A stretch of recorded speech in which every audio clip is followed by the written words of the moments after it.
रही हैं। और आपने कहा कि अपने पैसे ना भेजना, ये जो पाकिस्तान से बाहर पाकिस्तानी रहते हैं वो रेमिटेंसेस ना भेजें। पाकिस्तान का रिकॉर्ड टूटा, इतनी रेमिटेंसेस आई हैं पाकिस्तान के अंदर। और आप देखो कि साथ साथ महंगाई भी कम हुई है। 38% से पॉइंट समथिंग पे महंगाई का आ जाना ये कोई छोटी बात नहीं है। और हमेशा महंगाई का वो जिन है जो एक दफ़ा बोतल से निकल जाए वो उसके बाद दोबारा बंद नहीं किया जा सकता। लेकिन अल्लाह ताला का फजल देखो और शहबाज शरीफ साहब की कोशिश देखें, नवाज शरीफ साहब की हुकूमतों की कोशिश देखें कि आज महंगाई जो है वो कम तरीन सतह पे है पिछले कई सालों में। और बिजली की कीमतें बढ़ती सुनी है, कम होती नहीं सुनी कभी। अभी अभी शहबाज शरीफ आज ने 7.5 रुपये जो है वो बिजली की कीमतों में कमी अनाउंस की। तो ये कौन कर रहा है? ये वो कर रहा है जिसके दिल में अवाम का दर्द है। और अगर अवाम का दर्द हो और मेहनत की जाए तो यकीन मानो ये मिट्टी इतनी जरखेज है, इस मुल्क के अंदर इतना पोटेंशियल है, इस मुल्क की यूथ में इतना पोटेंशियल है कि जितना मैं कहूँ कम है। आज आप देखो कि रोटी जो कभी 25-30 रुपए की थी अब 12 रुपए की रोटी। आटा जो जिसकी कीमत बढ़ती जा रही थी, और वो हमारे मुल्क में 25-26 करोड़ अवाम है। आटा सबकी बुनियादी ज़रूरत है। लोगों के बच्चे, बीवी बच्चे, माँ बाप, घर वालों का पेट जो है वो आटे पे पलता है।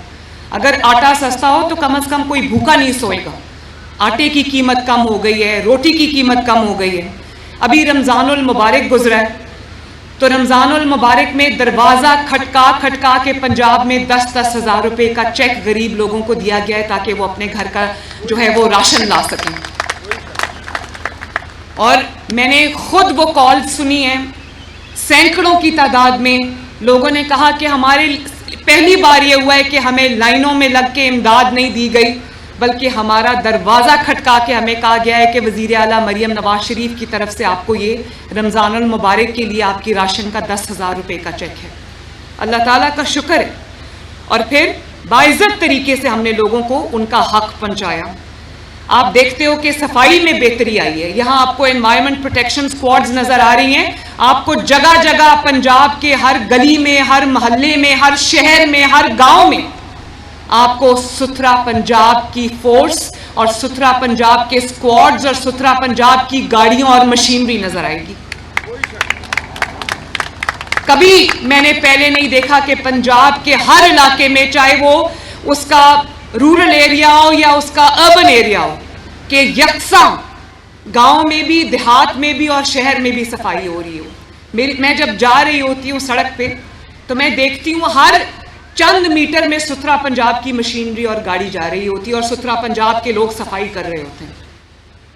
तो ये जो सफाई हो रही है आपकी गलियों में, मोहल्लों में, आपके सूबे के अंदर, ये आपके माहौल को आपके लिए एक ऐसी इन्वायरमेंट में देना चाहती हूँ। मैं एक ऐसी आपके लिए माहौल क्रिएट करना चाहती हूँ जिसमें आपको पता चले कि आपकी जो हुकूमत है आपकी खिदमत के लिए आपके दरवाजे पे आती है, आपका गंद उठाती है, आपका कूड़ा उठाती है, सियासी गंद भी साथ साथ उठाती है आपका। और यहाँ पर आईजी साहब मौजूद हैं। लॉ एंड ऑर्डर के लिए भी, लॉ एंड ऑर्डर को बेहतर करने के लिए भी हम दिन रात मेहनत कर रहे हैं।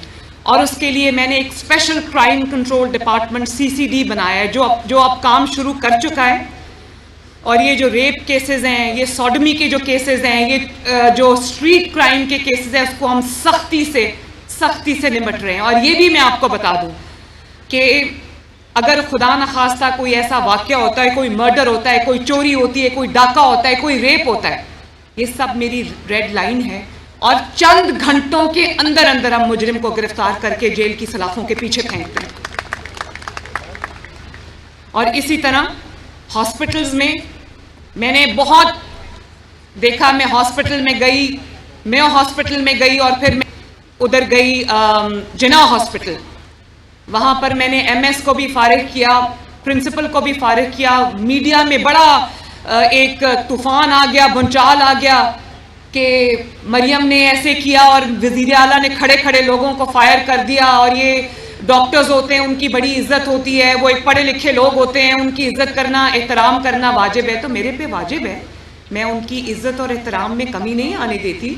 जो डॉक्टर्स पढ़ लिख कर आकर अपनी कौम की खिदमत करते हैं, मरीज़ की खिदमत करते हैं, मरीज़ को सेहत याब करते हैं। मेरे दिल में उनकी बहुत जगह है, मेरे दिल में उनका बहुत एहतराम है, बहुत इज्जत है। लेकिन दुनिया ये बात नहीं जानती कि नीचे बेसमेंट में जब मैंने जाके छापा मारा तो वो दवाइयों के क्रेट्स बॉक्सेस के बॉक्सेस बंद पड़े थे, और वही दवाइयाँ अवाम को कहा जा रहा था कि बाहर, और फार्मेसी का नाम लिख के डॉक्टर्स की जानिब से दिया जा रहा था। चंद डॉक्टर्स, मैं सबका नाम नहीं लेती, चंद डॉक्टर्स की तरफ से उनको कहा जा रहा था कि ये दवाई आप बाहर से ले आओ।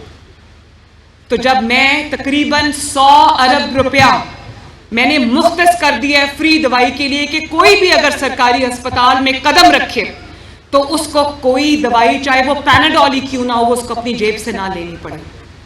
तो जब मैंने 100 अरब रुपए की हम फ्री दवाई दे रहे हैं, तो किसी की जरूरत है कि वो मेरे जो गरीब पेशेंट है उससे कहे कि तुम बाहर से दवाई ले आओ 16,000 की, 17,000 की, 18,000 की?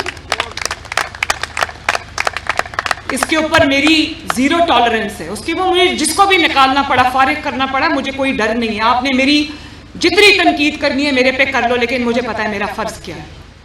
डॉक्टर्स की इज्जत उनके काम से होती है, उनकी खिदमत से होती है, इस बात से नहीं होती कि आप उन्होंने अगर कोई गलत काम किया तो आप आंखें बंद कर लो। मेरे लिए सबसे ज़रूरी है कि जब सरकारी अस्पताल में कोई जाए तो उसको फ्री दवाई मिले, जब सरकारी अस्पताल में कोई जाए तो उसको लाइनों में लगना पड़े, जब सरकारी अस्पताल में किसी को सर्जरी रिक्वायर्ड हो तो उसको 4 महीने का इंतज़ार ना करना पड़े, उसके साथ एक अदब और एहतराम और तरीके से उसके साथ डील किया जाए, उनकी भी कोई इज्जत है। और आप ये देखो कि पिछले चंद माह के अंदर वो हार्ट पेशेंट्स, बच्चे जो अपनी हार्ट सर्जरीज के लिए इंतज़ार कर रहे थे, with in a few months 3,500 बच्चों की फ्री हार्ट सर्जरी हुई है माशाल्लाह, उनकी जिंदगियां बची।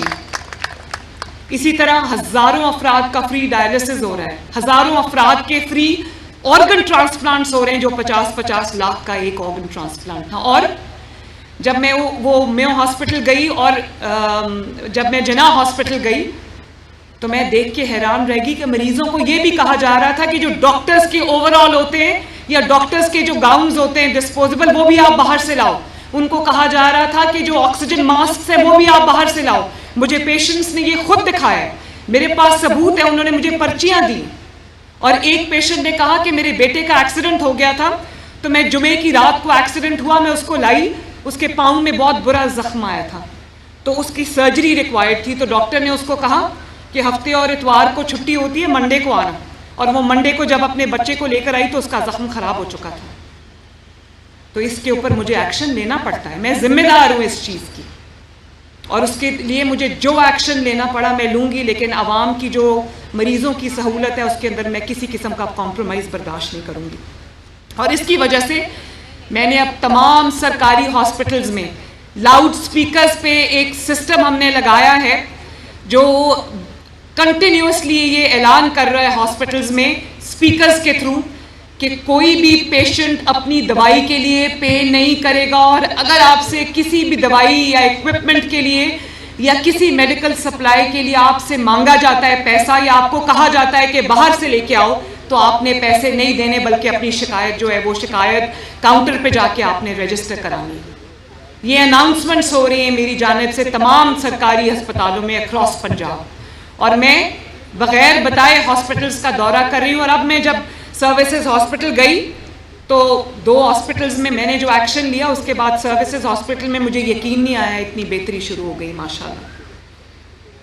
और आप देखो कि स्कूल्स में भी हम बेहतरी लाने की कोशिश कर रहे हैं, सेंटर्स ऑफ एक्सेलेंस बना रहे हैं, और हम एक स्कूल्स को आउटसोर्स करके, वो भी एक अलग कहानी है, लेकिन उसमें हम बेहतरी लाने की कोशिश कर रहे हैं। बच्चों को जो है वो वज़ाइफ मिल रहे हैं, बच्चों को स्कॉलरशिप्स मिल रही हैं, अब हम लैपटॉप्स भी देने जा रहे हैं। इसी तरह अपनी छत, अपना घर में अल्लाह ताला के फजलो करम से 30,000 के करीब कर्जे जा चुके हैं, और तकरीबन 25-26 हज़ार घर जो हैं वो तकमील की तरफ है। 2,000 घर अपनी तकमील को पहुंच गए। मुझे कोई ऐसी हुकूमत बता दें जिसने 5 साल में 30,000 घर किसी के लिए बना के दिया हो। ये 1 साल में अल्लाह ताला के फजल से मुस्लिम लीग नून की हुकूमत ने 30,000 घर बना दिए। और इसी तरह आपको माहौल दोस्त इलेक्ट्रिक बसेस जो हैं वो ग्रीन बसेस आपको लाहौर की सड़कों पे फिरती नज़र आती हैं।